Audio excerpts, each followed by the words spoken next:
This is the Made for Success podcast, and this is Chris Widener, speaker and author of over 15 books, including the New York Times and Wall Street Journal bestseller, The Angel Inside. The Made for Success podcast will help you turn your potential into performance, succeed in every area of your life, and achieve your dreams. And now, enjoy the show. Our guest today is David Cook. David is president of his San Antonio-based peak performance firm that bridges the gap between the sports and business arenas. As well as speaking and coaching, he directs creative leadership retreats that incorporate golf and/or wilderness adventures in the Texas Hill Country. David has been named one of the top 10 sports psychologists in the world, is known as a leading authority in the science of peak performance, and represented the United States at the International Olympic Academy in Olympia, Greece. He is a frequent speaker for the prestigious Zig Ziglar Corporation, has served as mental training coach for the world champion San Antonio Spurs, and counseled hundreds of top athletes and businesses such as Exxon and American Express. Good to have you here, David. What a great time to be here. Yeah, it's going to be fun. Yeah. Okay, so here's my question. Yes. Let's dive right into this. All right. Sports psychologist, what's the difference between standing over a 4-foot putt, wherein if you miss it, you have to buy beer for your buddies in the 19th hole, and standing over a 4-foot putt for $400,000? I tell you, for a lot of guys, there's not that much difference. You know, a lot of people that play this game, they put too much of their self into it. And so that putt, missing that putt, has a whole lot to do with their ego and who they are and their whole self-identity. Sometimes golf means too much. And that's what causes what we call the yips. Right. It causes people to have all that stress and anxiety. So in a way, I mean, obviously it's different, but in a way, when these guys are playing with their buddies that they live with that are going to harass them or celebrate with them or needle them or whatever, that 4-foot putt means a lot and oftentimes causes great stress and great anxiety. What do people think about, though? Some people, you know, they're just playing a backyard game or whatever, but then they get to this and now it means something. Right. What is that? How does that part about meaning create the inability to make a putt that they could make all day long? I tell you, and here, let me give you an example of something that you can try to see about that meaning. Take a putt, take a ball, and put it 6 inches from the hole and see what you're thinking as you take the putter back and hit it. Nothing. Take it back a foot. Nothing. Take it back 2 feet. Nothing. Somewhere between 2 feet and 4 feet, you take it back, and people all of a sudden they start thinking, I could miss this, or this is a real putt, or this is not a gimme. And so there's a point at which we move away from that goal. There's a point at which that goal gets far enough away from us that all of a sudden different voices begin to speak to us. It's the same in life. It's the same in anything. Mm-hmm. Once we start adding meaning, it's meaningless at 6 inches. It's meaningless at a foot. It's meaningless at 2 feet. But at 3 feet, there's a threat. And the threat happens around 3 feet because it's short enough you should make it. And so if you miss it, it really must mean you're not very good, or you can't get it back. It's gone forever. But meaning comes as we, in sport and life, as we define what it means to our ego, to our self-confidence, to our self-concept. And what I try to teach people is, it means too much. Let's really look at the truth instead of the lie. The lie is always that a putt going in the hole or a basket going in the basket or a field goal going through the uprights says something about me that's true to the world. And our culture puts it right out there in front of everybody, and either you're a failure, you're a loser, you're the GOAT, and that's your label, because that's what television, entertainment, that's what the fans say, without understanding that that has nothing to do with the worth of a man. But that's sort of what we built in this culture. My job does it go both directions? Do we say, if I make this, I'm great? If I miss it, I'm bad? And the fact is that neither are true? Absolutely. So it's about knowing who you are aside from your performance. Absolutely. There's a head and a heart part of what I do. The head part teaches people how to deal with the interference in the context of the performance setting that they're in. The heart is about the perspective that they take into that contest. And I think in my field, probably in the performance psychology field overall, the number one issue is the fear of failure. And the fear of failure causes people to walk into a contest with baggage on their shoulder before the game ever begins. In other words, they've taken their potential and they've lessened it before they ever get to the field because they've taken something into the field with them that is not necessary to be there. And it keeps them from being free to perform and to do the best they can. You don't get to be in the NFL unless you win a lot, unless you're a very good, skilled athlete. You don't get to the PGA Tour unless you can deliver. You don't get to that level. Why then, even at that level, after having proven for 15 or 20 years that you are the top, one of the top 100 players in the world, do you still have a fear of failure? Well, several things. Number one, it's a movement in a level. The people that win the major awards in the different sports this year in college are moving to a pro level next year. Yeah. It is really no different than the kid that played junior high ball moving to high school, and the high school player moving to college, the college moving to professional.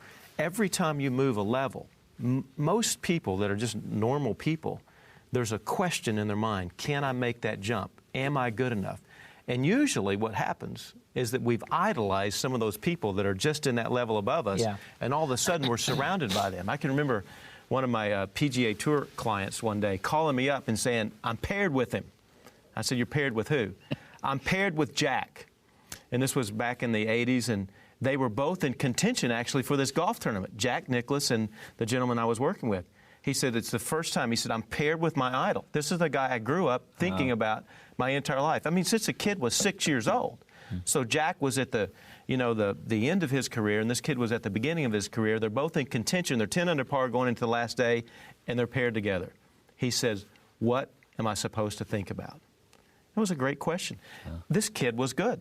He had made it to the professional levels. He was on tour. He had won a golf tournament. But the issue now was he's stepping it up a level. He's now paired with the greatest of all time.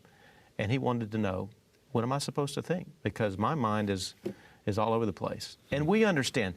My background in sports psychology, really, sports psychology is the study of the mind and performance. It's sport, we can set that aside. It happens to be housed in the sport. But in fact, it's really the study of the mind and performance. And it doesn't matter if it's business, if it's drama, if it's music, if it's sport. And so the issue we understand is that game day is different than any other day in life. And my profession, what I spend my life, my passion is teaching people how to perform their best when it means the most. For this particular gentleman, it was, I'm playing with my idol. Yeah. There's a big piece of interference out there, and I want to do my best in front of him. Interesting. What'd you tell him? You know what I told him? And I think it's true for all of us. Number one, count it a blessing that you get to perform next to your idol. Number two, understand that the 30,000 people that came to watch Nicklaus today are going to be introduced to the next champion. Wow. Your job today is to stay into your game, play your own game. Don't apologize for getting in his way or out of his way. You play your game. He is no different than anybody else, a competitor on game day. And you can't allow him to take you out of his game. Respect him, honor him, all that stuff, but you play your game. And at the end of the day, know that if you play your game, stay in the process that I teach, that you'll have 30,000 fans that you didn't have. Count it a blessing. Look forward to that. That's an interesting theory. I want to ask you about that, the count it a blessing. He shows up, and I suppose anybody could apply this anywhere. He shows up, and he's playing with Jack Nicklaus, and he's thinking, oh no, and he puts this meaning, attaches this meaning to it, instead of going, how great is this? Right. I've looked at this, I've wanted to meet this guy for ages, and now I get to play around with him. And it's just just a mental shift, right? Right. The truth, you asked me the question, why would they fear failure on that day, is he's got 30,000 people. Usually there's 10 or 15 people watching him. So if he makes a mistake, it's exaggerated, to 30,000 eyes. It's like speaking to an audience of 10 people versus speaking to an audience of 50,000 people. Yeah. If you make a blunder with 10 people, it's okay. 50,000, you're scared to death that they're going to remember that forever. And so as you move up in the sport world, as you move up as a leader in your organization or position, as you move up in an organization in business, the pressure mounts because there's more people and more eyes upon you. There's more responsibility. And so we see that the mistakes really cause more people to have opinions about us. If we live by what I call the Great American Trap. The Great American Trap states that a person's identity or worth is equal to their performance plus the opinions of others. So many people that are watching this program right now understand that. It clicks in their heart, and they don't like it. Yeah. Because it is absolutely the formula for the fear of failure. And the issue in life for us to understand, that's why I talk about the heart and the head, is you got to take the right perspective into the performance setting, meaning you understand where the worth of a man or woman comes from. It comes from character, it comes from faith, it comes from relationships, it comes from integrity, it comes from value, it comes from the way you go about what you do, being honest and truthful, all those character traits. Yet the culture really looks at one thing. I mean, if we can sort of look at the American culture, is that we have a scoreboard every day. And at the end of the day, there's a score. And there's not a first place, second place, third place, fourth place. The scoreboard at the end of the day, you won or you lost for so many people. And at the end of the day, we see that we failed. And so the people that live to that formula, their self-worth, their identity is really beaten up. They just feel awful at the end of the day, like a loser, because they base their identity on the performance, plus what they think other people are going to think about them because of that performance. That's a sad thing in our culture. Sure. I love the free enterprise system, and I love competition. That's why I'm in what I'm in.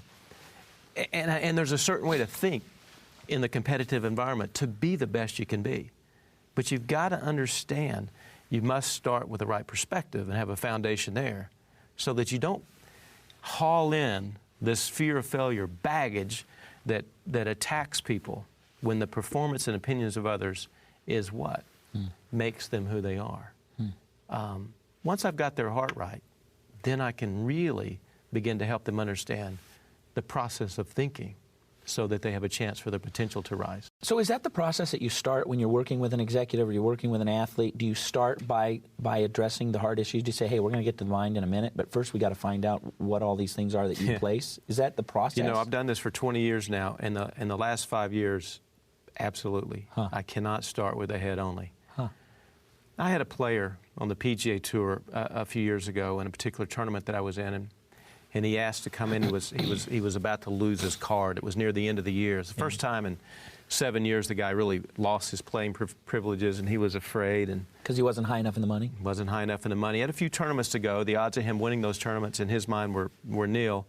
But he one last-ditch effort. He wanted to really work to see if anything in his mind would help him to perform to a higher level. The kid was so skillful. When I speak with a group of people, when I'm working with individuals at that level, I always begin, like yesterday I was in Houston with a great corporation. The room was full of 75 executives of one of the best companies in America. And it was easy to look out and say, the issue in this room has nothing to do with potential. I've talked with your leaders. I understand who it is that's in this room. The gathering of the resources that make up who you are, the potential that's right here in this room is not at issue. What's at issue is how do we allow that potential to come out on game day? My job as a performance coach, as a peak performance coach, mental trainer in sport and business, is to help people understand that having potential is not enough. That you've got to be able to manifest that potential on game day. It's got to come out when it means the most. And so we need to understand what that environment's like, and we'll get to that in a few minutes. This particular player had great skill. He was one of 154 golfers in this particular tournament that could have won the golf tournament.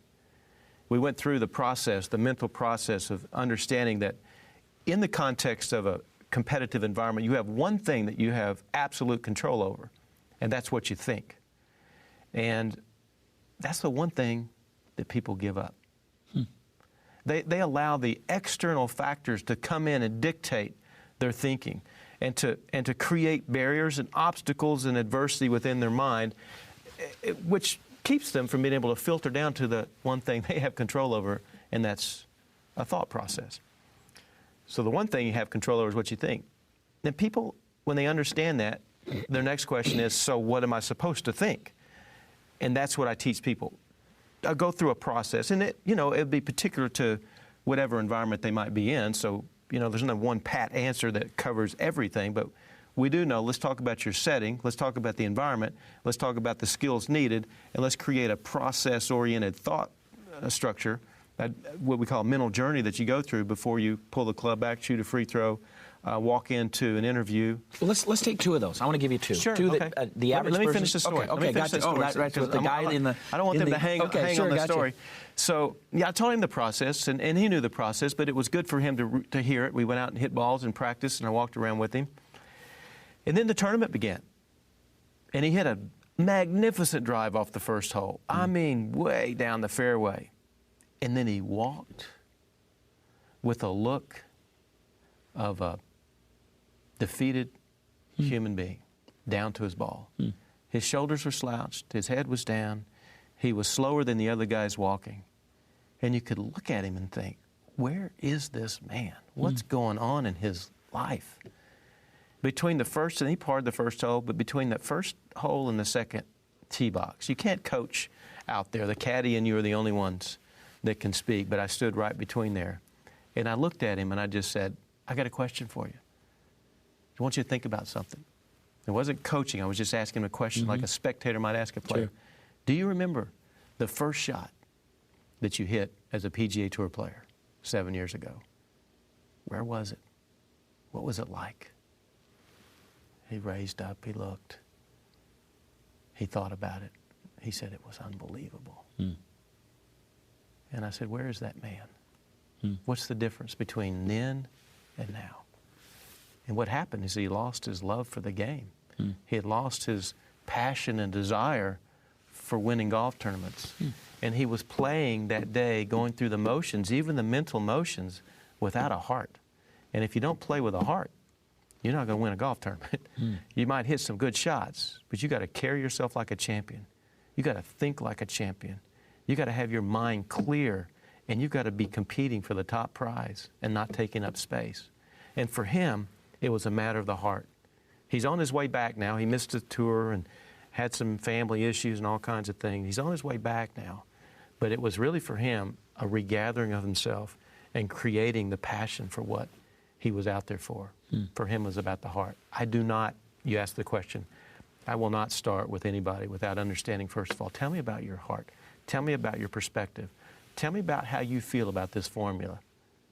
Self-worth equals performance plus the opinions of others. And if they hesitate and think deeply about that, they're carrying the fear of failure. And so we talk through that. We got to remove that. We got to get out there and play for what a little white ball going in a hole. Yeah, sure. Has not a whole lot to do with life. A free throw going into a hoop doesn't have much to do with life. Now, for all you coaches and all you executives and CEOs and presidents, before you write me off, you got to understand I've been doing this for 20 years. I've seen people succeed at the highest level. I've been with the Spurs through 2 world championships. I was with the Wizards last year when they got in the second playoff for the first time in 25 years. I've been with players, 5 guys on the PGA Tour that won for the first time. I've been to the Olympics in Atlanta. I've been to the British Open, the U.S. Open. I've been to all these places and seen champions. And I've just got to say that success at the highest level with the greatest performers in the world has never fulfilled one person that I've ever worked with or seen win a trophy. And so until we get the heart right, that success is going to be meaningless when you get there. So let's work on both things. Let's work on the heart, have the right perspective so that the journey is really worth it. And when you get to the end, it's just a destination, it's not the end. And let's see that it opens up a whole new door for another opportunity. And let's live with a life of purpose, and let's think right so that you can get there. Those are the 2 big deals that I work. Yeah, I think it was Vince Lombardi who talked about the roar of the crowd and the noise and the arena, and then, but ultimately you leave that. You leave the championship field and you're back in your room by yourself. And I don't remember the exactness of it, but he was making that point of, that's a moment. Yeah. And that's great, and it's fun, and it's worthy of pursuing. But ultimately, your moments outside of that are so much more and so much more important. They are. Yeah. When people come to the end of their life, it's always about relationships. It's always about did their life stand for something? Mm-hmm. Did they leave something behind? Did they have a legacy? I really believe in legacies. Mm-hmm. I think people ought to live for legacies. They should wake up every morning and know what it is that they're living for, and then make sure what they do during the day meets that end goal. I really am a big deal in legacy. We don't have much time here. Let's make sure it lasts, and let's don't have a legacy that I held a trophy one day.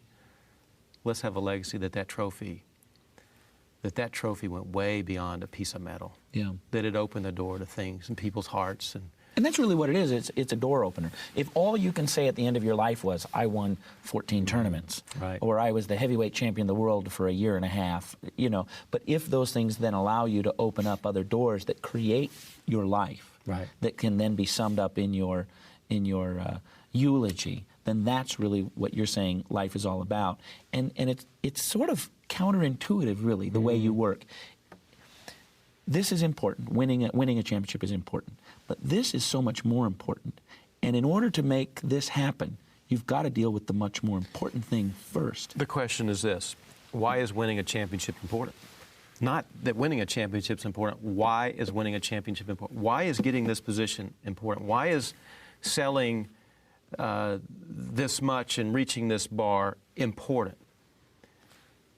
Because, and you've got to answer the question.